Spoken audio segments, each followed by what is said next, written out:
Dear student of class 11th, अब हम लोग अपना सिलेबस स्टार्ट करने जा रहे हैं। ठीक है, तो पहले हम लोग कंप्लीट करेंगे जो चैप्टर का नाम है, पूरा नाम है सेट, रिलेशन एंड फंक्शन। तो अभी हम लोग सेट्स पे फोकस करेंगे। शुरू के 2-3 क्लास सेट्स पे होगा, फिर रिलेशन पे 2-3 क्लास होगा, फिर 2-3 क्लास फंक्शन पे होगा। तो 7 से 8 क्लास 9 क्लास तक में इस टॉपिक को वाइंड अप करेंगे। ठीक है, तो एक आसान टॉपिक है, अच्छे से सुनना है, थोड़ा थियोरिटिकल भी है, इसलिए जो भी थ्योरी हम लिखेंगे उसको आप अच्छे से याद कर लेंगे और क्वेश्चन बनाएंगे, सारा क्वेश्चन बनेगा।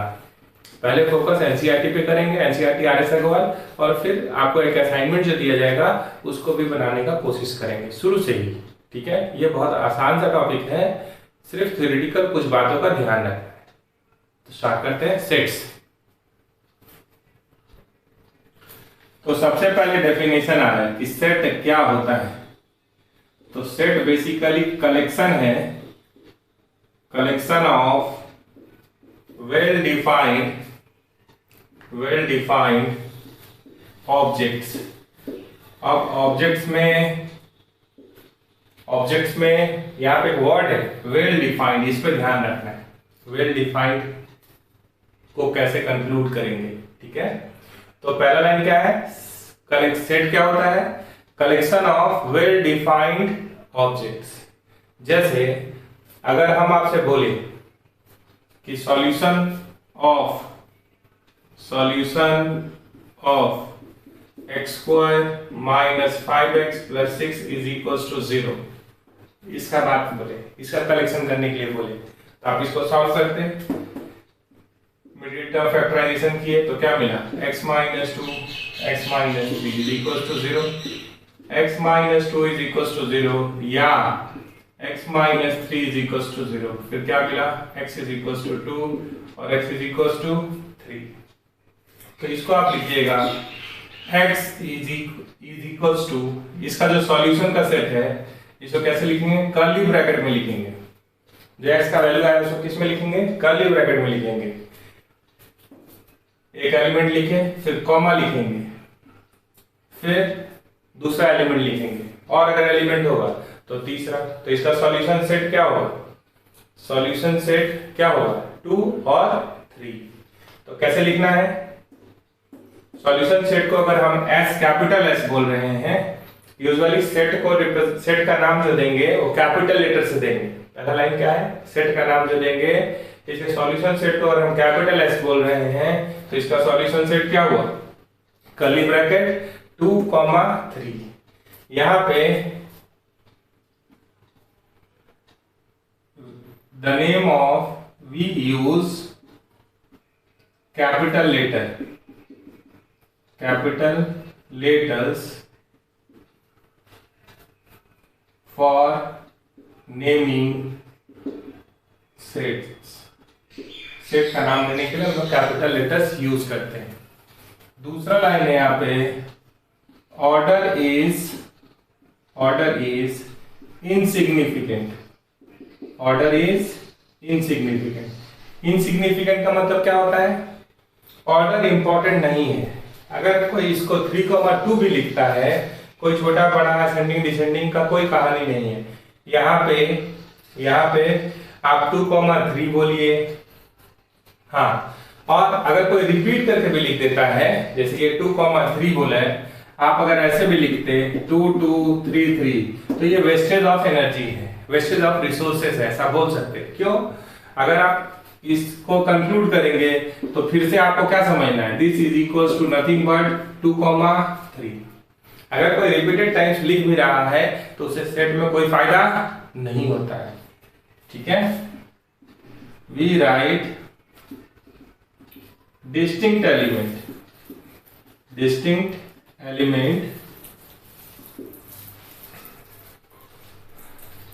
सेपरेटेड by comma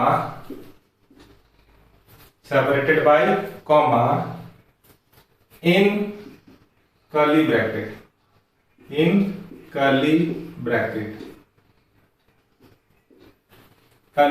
यूज करते हैं। तो क्या मिलता है, सेट्स। कोई ऐसे भी लिखा 2, 2, 3, 3, तो इसका मतलब 2,3 ही है। और अगर कोई इसी को कर्ली ब्रैकेट में, इसको ठीक से लिखिएगा, कर्ली ब्रैकेट 3,2 भी लिखा तो भी ये तीनों सेम ही चीज को रिप्रेजेंट कर रहा है। तो आप 2 को 5 बार लिखिए तो भी उसका काउंटिंग कितना होगा, 1 ही होगा। अब एक वर्ड आ रहा है यहीं पे, मान लीजिए कार्डिनल नंबर। क्या वर्ड आ रहा है, कार्डिनल नंबर। तो कार्डिनल नंबर यहीं पे लिख दे रहे हैं, फिर आगे चलेंगे। Cardinal number, cardinal number. तो number of elements in set S is 2। तो 2 इसका कार्डिनल नंबर है। 2 क्या है इसका कार्डिनल नंबर। इसका भी कार्डिनल नंबर क्या है, 2। इसका भी कार्डिनल नंबर क्या है, 2। इसका भी कार्डिनल नंबर क्या है, 2। हाँ, तो एक क्वेश्चन का तो आप कुछ बात को समझे कि भाई we use capital letters for naming sets, ठीक है, इसीलिए स्मॉल एक्स यहाँ नहीं लिखे। आप देखे होंगे यहाँ x स्मॉल x नहीं लिखी, ठीक है। एलिमेंट के लिए स्मॉल लेटर यूज कर लेते हैं। अगर कोई मान लीजिए आप बोलिएगा कलेक्शन ऑफ वॉवेल्स, जैसे आप बोलिएगा कलेक्शन ऑफ वॉवेल्स, ठीक है। तो वॉवेल्स का वेल डिफाइंड है, उसमें कोई कंफ्यूजन नहीं है। तो यहाँ कैपिटल भी लिख दिए, कर्ली ब्रैकेट लिख दिए और क्या लिखे, AEIOU। और इसका कार्डिनल नंबर क्या होता है, number of elements in set. ये क्या है, 5। तो ये इसका कार्डिनल नंबर कितना हो गया, 5, ठीक है। तो और इस बात को आगे बढ़ाएंगे, पहले इस बात को क्लियर कर लेते हैं कि वेल डिफाइंड चीज को कैसे कंक्लूड करना है, सवाल में कैसे लगाना है, ठीक है। तो सबसे पहला एक्सरसाइज आपके पास जो आने वाला है उसमें क्या है कि सेट है या नहीं है। कोई चीज दिया हुआ है, वो सेट है या नहीं है। तो हमारा फोकस सेट ऐसे लिखते हैं, ये तो हो गया। लेकिन कभी कभी सेट नहीं भी होगा कोई चीज, तो उसको कैसे आप उससे डिसाइड करेंगे या उसको बोलेंगे कि तुम सेट नहीं हो। उसके लिए कौन सा वर्ड सिग्निफिकेंट है, ये वाला, ठीक है। तो उसका एग्जाम्पल ले लेते हैं और बात कर लेते हैं उस पर पहले, तब आगे इसको और बढ़ाएंगे। यहाँ पे 3 लाइन क्या लिखे हैं, we use capital letters for naming sets, order is insignificant. Insignificant का मतलब होता है नॉट इंपॉर्टेंट। इनसिग्निफिकेंट का मतलब क्या होता है, ऑर्डर इंपॉर्टेंट नहीं है। जैसे कि आप के क्लास से अगर हम 3 लोगों को चुने तो तीनों को नाम लिख दे अगर कॉमा करके कर्ली ब्रैकेट में, तो वो एक ग्रुप बन गया। तो वो जो ग्रुप बनाना है, ग्रुप बनाए, उसी को हम सेट बोलते हैं। सेट क्या होता है, कलेक्शन। तो 3 लोगों का कलेक्शन, और वो तीनों को हम कर्ली ब्रैकेट में लिख दिए नाम उनका, कर्ली ब्रैकेट फर्स्ट का नाम, देन सेकंड का नाम, देन थर्ड का नाम। तो उनका कार्डिनल नंबर कितना होगा, 3, ठीक है। कार्डिनल नंबर क्या होता है, number of elements present in that set, वो होता है कार्डिनल नंबर। अब कोई जरूरी नहीं है कि कार्डिनल नंबर हमेशा फाइनाइट हो, वो इनफाइनाइट भी हो सकता है। जैसे आप नाम सुने नेचुरल नंबर, तो नेचुरल नंबर क्या होता है, counting numbers are called natural number. Curly bracket है 1 2 3 4, तो सारा तो आप नहीं लिख पाइएगा, तो क्या यूज कीजिएगा, फिर dot dot dot curly bracket close कर दीजिएगा, ठीक है। तो वहां नंबर ऑफ एलिमेंट्स क्या है, नेचुरल नंबर का बात करें तो नंबर ऑफ एलिमेंट्स क्या है, इनफाइनाइट। तो उसका एक और नाम हो सकता है इनफाइनाइट सेट। जिसमें नंबर ऑफ एलिमेंट्स फाइनाइट है तो इसका एक और नाम हो सकता है फाइनाइट सेट। तो ये थ्योरी है, ये थ्योरी है। लेकिन हमारा सबसे पहला सिग्निफिकेंस वर्ड क्या आ रहा है यहाँ पे कि वेल डिफाइंड वर्ड को क्लियर करना, ठीक है। तो इसको मिटाते हैं। देखिए अब हम लोग का सबसे पहला जो टाइप ऑफ क्वेश्चन आपको मिलेगा उसका बात करते हैं पहले एक्सरसाइज में। Which of the following are sets, कौन सेट है या नहीं। तो सेट्स किसको कहते हैं, sets is collection of well defined objects, ठीक है। तो जब वेल डिफाइंड कलेक्शन आ जाएगा तो सेट होगा, और अगर वेल डिफाइंड नहीं हुआ, अगर कोई कंफ्यूजन की स्थिति हुई तो वो सेट नहीं होगा। पहला एग्जांपल देखते हैं, अ collection of most dangerous animal of the world. तो कोई डेंजरस में स्टार्ट करेगा तो बोलेगा लायन, फिर बोलेगा मान लीजिए स्नेक्स भी हो सकता है सी एनिमल में, फिर कोई अगर चूहा के लिए देखे तो बिल्ली भी हो सकता है ना। तो ये वर्ड जो है वो बहुत क्लियर वर्ड नहीं है, ये जो आप मोस्ट डेंजरस वर्ड देख रहे हैं, क्योंकि विथ रिस्पेक्ट टू इंडिविजुअल, जैसे चींटी ही अगर हाथी के सूंड में घुस जाए तो उसके लिए डेंजरस है, और चींटी को हम आप दिखाई दिया अगर थोड़ा सा भी छू दिए तो गायब हो गया, मर गया। ठीक है, तो ये वर्ड बहुत क्लियर नहीं है कि डेंजरस किस रेस्पेक्ट में है ना।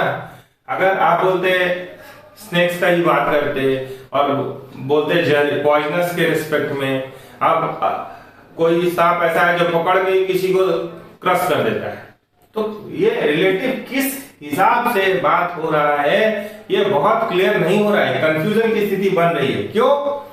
क्योंकि जैसे आपको बोले कि चूहा के लिए बिल्ली काफी है, बिल्ली के लिए पता चला शेर ही काफी है, ठीक है, हाथी के लिए चींटी ही काफी है, तो ये वर्ड बहुत क्लियर नहीं है, इसीलिए इसको कट कर रहे हैं, ये सेट नहीं है। आगे चलिए, a collection of novels written by writer Munshi Premchand. तो मुंशी प्रेमचंद एक रिनाउंड राइटर थे नॉवेल के, जैसे वो गोदान लिखे और भी बहुत सारा नॉवेल लिखे, तो जितना भी नॉवेल लिखे होंगे उसको यहाँ पे हम कलेक्ट कर सकते हैं। ठीक है, उसका कुछ नंबर फाइनाइट नंबर भी होगा। तो ये क्या है, वेल डिफाइंड है, क्योंकि बात किसके बारे में है, राइटर मुंशी प्रेमचंद, ठीक है, और उनके द्वारा नॉवेल लिखा हुआ। ठीक है, बात समझ पा रहे इसको? तो ये सेट है क्योंकि ये वेल डिफाइंड बात है। जैसे दुनिया में जितने लोगों को नोबेल प्राइज मिला, चाहे किसी भी क्षेत्र में मिला, अगर उसका सेट बनाना चाहे तो वो, या कलेक्शन करना चाहे तो वो सेट है। क्यों? कि जितने लोगों को मिला है वो वेल डिफाइंड है, ऐसा नहीं कि किसी का नाम वहां से हटा सकते, किसी और का जोड़ सकते, ये तो नहीं हो सकता है। तो ये वर्ड होना चाहिए, कौन सा वर्ड, वेल डिफाइंड। आगे चलिए, एग्जांपल में ही क्लियर हुआ। A team of 11 best cricket batsman of the world. ठीक है, आप बोलिएगा सचिन का नाम, लेकिन सचिन तो अभी क्या हो गया, उसका एज ज्यादा हो गया अभी के हिसाब से कि 10 साल पहले के हिसाब से। ठीक है, और इसमें भी एक कंट्रोवर्सी हो सकता है कि लोग इंडिया का बोले कि 5 बैट्समैन जो इंडिया का है वही बेस्ट वर्ल्ड में है। हाँ, अगर इसी में होता कि ईयर 2020 में जो आईसीसी के रैंकिंग में है, अगर ऐसा होता तो वो 5 लोग या 10 लोग जो भी हैं वो टॉप 10 रैंक, तो हम लोग सेट इसको बोल सकते थे। लेकिन ये कब, किस समय का बात है, किस समय का बेस्ट रहा है, अभी तक का बेस्ट, उसमें भी कंफ्यूजन होगा कंट्री के हिसाब से, टीम के हिसाब से। हो सकता है कोई बहुत अच्छा बैट्समैन था, उसको जगह इंडियन टीम में मिल ही नहीं पाया, वो पहले ही इंजर्ड हो गया, तो वो ये फिर से वर्ड जो है ये क्या हो रहा है, बहुत क्लियर नहीं हो रहा है। बेस्ट, वर्स्ट, मोस्ट डेंजरस, बहुत सारा किंतु परंतु बात आ रहा है, तो फिर इसको भी सेट नहीं बोलेंगे। हाँ, अब आ रहा है the collection of questions in this chapter. तो मान लीजिए जो भी चैप्टर में ये क्वेश्चन लिखा रहेगा, जो भी चैप्टर आप पढ़ रहे हैं, जिस बुक का आप पढ़ रहे हैं, अब वो बोल रहा है कि collection of questions in this chapter, मतलब वो वही का बात कर रहा है जहां पे ये लिखा हुआ है। जैसे अगर हम इसी को एक चैप्टर बोल दें तो कलेक्शन ऑफ 1 2 3 4 5 यही अगर चैप्टर है और भी सवाल है तो हमको साफ साफ दिख रहा है वही उसी किताब में पढ़ रहे हैं और वहीं पे सवाल अवेलेबल है, तो कलेक्शन वेल डिफाइंड है, इसलिए ये सेट हो जाएगा। हाँ, अगर दूसरे किताब में इस लाइन को लिखिएगा तो फिर वो वहां का बात करेगा, तो ये कस्टमाइज हो सकता है कि ये लाइन जहां लिखा हुआ है वहां के हिसाब से ये सेट हो जाएगा।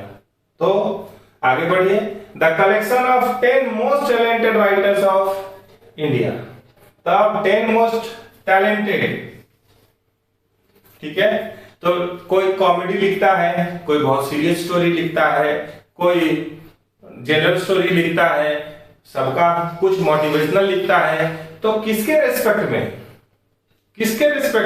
किस वे से इसको डील किया जाएगा, वहां एक कंफ्यूजन है, इसलिए ये फिर से सेट नहीं है। तो आपका पहला सवाल, पहला एक्सरसाइज यही था जो हम कंप्लीट कर दिए एक तरह से। अब आप सोचिए जो भी सवाल वहां दिख रहा है कि भाई सेट है कि नहीं है। तो सेट के लिए क्या जरूरी है कि हमारे दिमाग में कोई भी कंफ्यूजन की स्थिति नहीं बननी चाहिए, वो जो भी कलेक्शन है वो वेल डिफाइंड दिखना चाहिए, तो सेट होगा।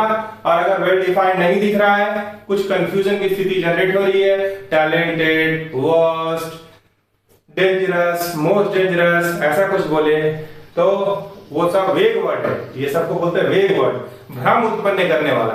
तो भ्रम की स्थिति कहीं भी होगी तो उसको आप क्या बोलेंगे कि सेट नहीं होगा। ठीक है, आगे बढ़ते हैं। देखिए एक सिंबल है, इसका नाम है, ऐसे सी जैसा लिख के बीच में ऐसे एक और लाइन है, ये ग्रीक अल्फाबेट है, इसको बोलते हैं एप्सिलॉन। क्या बोलते हैं? एप्सिलॉन, एप्सिलॉन, जिसको हम लोग पढ़ते हैं बिलोंग्स टू। हम लोग मैथ्स में क्या पढ़ते हैं? ये ग्रीक वर्ड है, लेकिन हम लोग एप्सिलॉन नहीं पढ़ते, इसको क्या पढ़ते हैं? Belongs to. ठीक है, तो इस पे आने से पहले आप इसका देखिए, जैसे अगर हम आपसे बोले वॉवेल्स का कलेक्शन, तो ये क्या होगा? ए, ई, आई, ओ, यू। तो इसका एक एलिमेंट उठा लिए मान लीजिए, तो ये ए लिखे हैं अगर हम, तो ये भी में है, तो हम इसको लिख सकते हैं ए बिलोंग्स टू भी। ए भी में है, जिसको आप हिंदी में बोल रहे हैं उसको मैथ्स में क्या बोलते हैं? ए बिलोंग्स टू भी, सेट भी। इसको क्या पढ़ते हैं? ए बिलोंग्स टू सेट भी। ए भी में है, तो बिलोंग्स टू पढ़ते हैं। अगर इसी में हम बोले के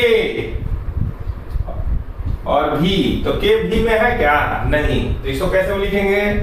के, ये लिख दिए, एप्सिलॉन लिख दिए और इसको काट दिए, और मैथ में इसको क्या बोले?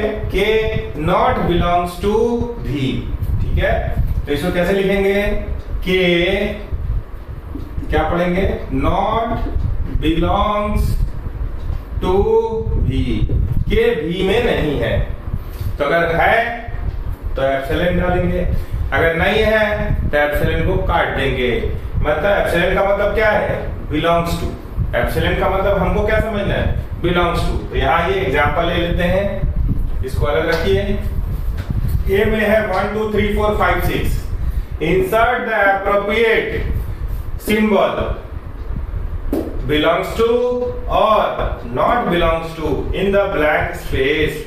तो यहाँ पे क्या देख रहे हैं? A में क्या है? 1 2 3 4 5 6, तो ये क्या बोल रहा है? 10 A में है ना, तो यहाँ क्या लिखिएगा? not belongs to, belongs to लिख के काट दिए, तो ये क्या हो गया? not belongs to। 8 यहाँ है नहीं, तो not belongs to। 2 यहाँ है, हाँ है, तो क्या लिखिएगा? belongs to। 4 यहाँ है, हाँ है, तो बिलोंग्स टू, एप्सिलॉन का साइन देंगे। 0 यहाँ है नहीं, तो क्या लिखिएगा?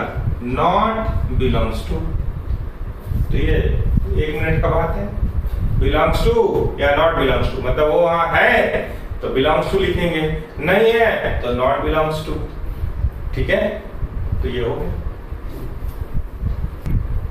देखिए अब यहाँ पे हम लिखे हुए हैं कि there are 2 methods of representing sets।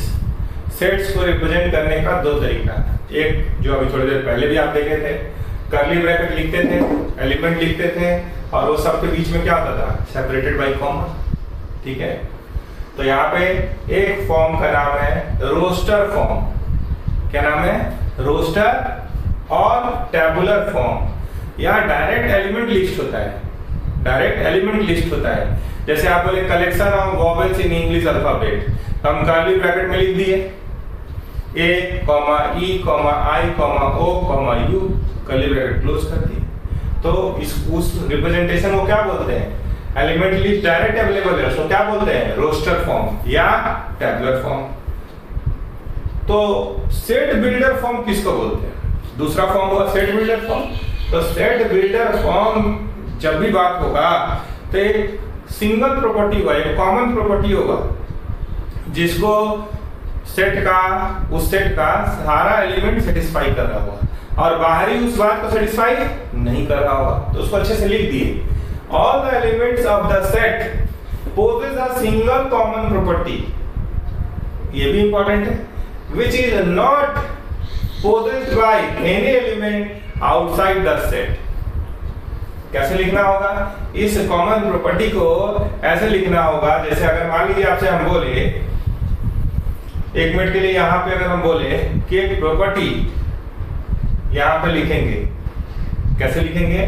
मान लीजिए कर्ली ब्रैकेट लिखे, जैसे अभी थोड़ी देर पहले ही लिखे कि सेट एस है curly bracket x such that x square minus 5x plus 6 is equals to 0। मतलब x कैसा होगा? जो इसको सेटिस्फाई करने वाला होगा। तो यहाँ पे क्या मिला था आपको? तो ये हुआ ऐसा एलिमेंट इसके पास आएगा जो इस प्रॉपर्टी को सेटिस्फाई करेगा, जो इस इक्वेशन को सेटिस्फाई करेगा। तो इसको क्या बोले हम? ये क्या है? Set builder form. Set builder form. अब सेट बिल्डर फॉर्म को आप बोलिएगा कि रोस्टर में लिख दीजिए। सेट बिल्डर फॉर्म को आप कहिएगा कि रोस्टर में लिख दीजिए। कभी रोस्टर को बोलिएगा कि सेट बिल्डर में लिख दीजिए, ठीक है? तो लिखते हैं, यहाँ पे क्या लिखे, क्या लिखा हुआ है? s is equals to x। ये जो कॉलन आप देख रहे हैं इसको क्या पढ़ते हैं? such that x square minus 5x plus 6 is equals to 0। तो s का जब इसको सॉल्व किया जाए तो क्या आता है? 2 3। तो कर्ली ब्रैकेट में लिखे 2 3। तो ये जो आप लिखे हैं ये क्या है? ये है रोस्टर फॉर्म। रोस्टर फॉर्म में क्या होता है? एलिमेंट लिस्ट होता है। देखिए एलिमेंट लिस्ट है, डायरेक्ट एलिमेंट लिस्ट लिखा हुआ है, तो इसको बोलते हैं रोस्टर फॉर्म। और ये कॉमन प्रॉपर्टी के सहारे अगर लिखा रहे, और भी एग्जांपल लेंगे, तो ये क्या कहलाएगा? Set builder form. Set builder form में क्या लिखाता है? प्रॉपर्टी। रोस्टर फॉर्म में क्या लिखाता है? लिस्ट, डायरेक्ट एलिमेंट लिस्ट रहेगा, ठीक है? तो दो फॉर्म हो गया, एक रोस्टर और दूसरा सेट बिल्डर। तो कभी अब एग्जांपल ऐसा लेना होगा कि रोस्टर को सेट बिल्डर में लिखिए, कभी सेट बिल्डर को रोस्टर में। पहला एक्सरसाइज आपके तरफ से था कि सेट है या नहीं है। दूसरा क्या होने जा रहा है कि रोस्टर फॉर्म में दिया हुआ है, सेट बिल्डर में लिखिए। सेट बिल्डर में कोई चीज दिया हुआ है, रोस्टर में लिखिए। तो रोस्टर जब भी लिखेंगे तो क्या लिखेंगे? लिस्ट, डायरेक्ट एलिमेंट लिस्ट लिखेंगे। सेट बिल्डर लिखना होगा तो क्या लिखेंगे? जो भी है x such that जो प्रॉपर्टी है वो लिख देंगे, ठीक है? तो एग्जांपल लेते हैं तो और क्लियर होगा। ये दो वर्ड, ये दो लाइन याद रखेंगे, दो लाइन दोनों का। यहाँ क्या है? All the elements of set are listed, the elements are being separated by comma and are enclosed within curly bracket. एक से ज्यादा वर्ड लिखने से फायदा नहीं होता, पहले बात कर दिए। यहाँ क्या होता है? All the elements of the set possess a single common property, और खास बात क्या? which is not possessed by any element outside the set। ये भी ध्यान रखना होगा। आधा अधूरा प्रॉपर्टी बोलेगा नहीं चलेगा, पूरा प्रॉपर्टी बोलना होगा कि ये सेटिस्फाई करने वाला यही फुल प्रॉपर्टी है। एग्जांपल ले रहे तो क्लियर करेंगे, ठीक है? आगे बढ़ते हैं। देखिए अब आपके पास है right the set in set builder form. ये सेट लिखा हुआ है, देखिए सब सेट है। तो सेट बिल्डर फॉर्म में क्या होना चाहिए? एक प्रॉपर्टी लिखना होगा जो सेटिस्फाई करेगा ये चार एलिमेंट, और उस प्रॉपर्टी को और कोई सेटिस्फाई, बाहरी एलिमेंट सेटिस्फाई नहीं करेगा। तो देखिए 5 का पावर 1 5 होता है, 5 का स्क्वायर 25 होता है, 5 का क्यूब 125 होता है, 5 का पावर 4 625 होता है। लेकिन 5 का पावर 5 भी कुछ होता है, वो तो अवेलेबल नहीं है। तो हम इसको कैसे लिख सकते हैं इस सेट को? A is equals to x such that x is equals to 5 का power n, x is equals to क्या? 5 का पावर n, and n का वैल्यू जो है वो क्या है 1 2 3 4, ठीक है। तो n इज इक्वल टू 1 2 3 4 लिखने से अच्छा क्या है हम लिखें, मान लीजिए n थोड़ा देर बाद लिख देंगे n belongs to natural number, लिख दिए 1 से शुरू होगा और n का वैल्यू 1 से बड़ा या बराबर 4 से छोटा या बराबर। तो ये यहां तक जब लिख दिए, ऐसे भी लिखते हैं तो पॉइंट में भी हो सकता था, इसलिए ये भी लिखना जरूरी है। और ये पैटर्न कब आएगा जब 5 का पावर 1 5 का पावर 2 5 का पावर 3 5 का पावर 4 की जगह तभी। तो ये क्या हो गया सेट बिल्डर फ्रॉम, ये प्रॉपर्टी पूरा मिला के देखिएगा तो इसको सेटिस्फाई करने वाला यही 4 एलिमेंट है। बाहरी कोई इस बात को सेटिस्फाई कर, इसको अगर करेगा तो इसको फिल करेगा, ये तीनों बात को सेटिस्फाई करने वाला बात सिर्फ यही 4 एलिमेंट के पास है। अब इसको ध्यान से देखिए 2 1 जा 2 2 2 जा 4 2 3 जा 6 2 4 जा 8 2 5 जा 10 2 6 जा 12, तो 2 के टेबल में है। तो हम लिख सकते हैं set B is equals to x such that x is equals to 2n। ऐसे भी लिख सकते थे x is an even number, फिर कांस्टेंट डालते कि 2 से बड़ा या बराबर 12 से छोटा, ऐसे भी कर सकते थे। अभी क्या किए x is equals to 2n, n belongs to क्या होगा नेचुरल नंबर। अब सारा नेचुरल नंबर तो नहीं ले पाएगा, तो नेचुरल नंबर n कहां से कहां, n जो है वो 1 से, देखिए यहाँ 1 डाले तो 2 आ जा रहा है और 2 6 या 12 6 से छोटा या बराबर, ऐसे लिख दी। यहाँ ये 1 4 9 100, ठीक है। तो ये क्या देख रहे हैं आप 1 का स्क्वायर 1 होता है, 2 का स्क्वायर 4 होता है, 3 का स्क्वायर 9 होता है। तो आप इसको कैसे लिख सकते हैं बोलिए। अब हम इसको सेट C बोल रहे हैं, तो कर्ली ब्रैकेट यहां लिखे x such that x is equals to n square, 1 का स्क्वायर 2 का स्क्वायर 3 का स्क्वायर 10 का स्क्वायर तक ही जाना है। तो 1 2 3 4 5 6 7 8 9 10 क्या है नेचुरल नंबर, तो लिख दिए n belongs to natural number and n is lying between 1 to 10। आपको ये भी बोल सकता है कि यहाँ पे सिर्फ इतना ही लिखिए n is less than equals to 10, क्योंकि नेचुरल नंबर कहाँ शुरू होता है 1 से शुरू होता है, तो हम इसको अवॉइड भी कर सकते हैं, n is less than equals to 10 भी लिखते हैं। ये अगर नहीं भी लिखते तो काम चल जाता, ये लिखे भी हैं तो कोई दिक्कत नहीं है। तो ऐसा सेट बिल्डर लिखते हैं, सेट बिल्डर लिखने में ही थोड़ा दिमाग ज्यादा जरूरत पड़ता है। बाकी तो अगर ये दिया है मान लीजिए ये लिखा हुआ है प्रॉपर्टी n नेचुरल नंबर है 5 का पावर n, तो n का वैल्यू क्या लीजिएगा, अगर इसको यहाँ ले जाना होता तो n क्या लेते 1 2 3 4, यहाँ डाल देते 5 का पावर 1 5 5 का स्क्वायर 25 5 का क्यूब 125 5 का पावर 4 625। तो यहाँ से यहाँ जाना हमेशा आसान होगा, यहाँ से यहाँ जाना डायरेक्ट एलिमेंट लिखना हमेशा आसान होगा, जितना बात बोले उससे वो कवर होता है, ठीक है। तो आप यहाँ तक कीजिए, फिर बाकी डेफिनेशंस को अगले क्लास में जोड़ते हैं और फिर आगे बढ़ेंगे। आसान चैप्टर है, 2 एक्सरसाइज आप कर लीजिए, पहला दूसरा जो सेट्स में दिया हुआ है, ठीक है। बाकी फिर तीसरा चौथा पांचवा जो भी है वो कर देंगे, ठीक है। Thank you.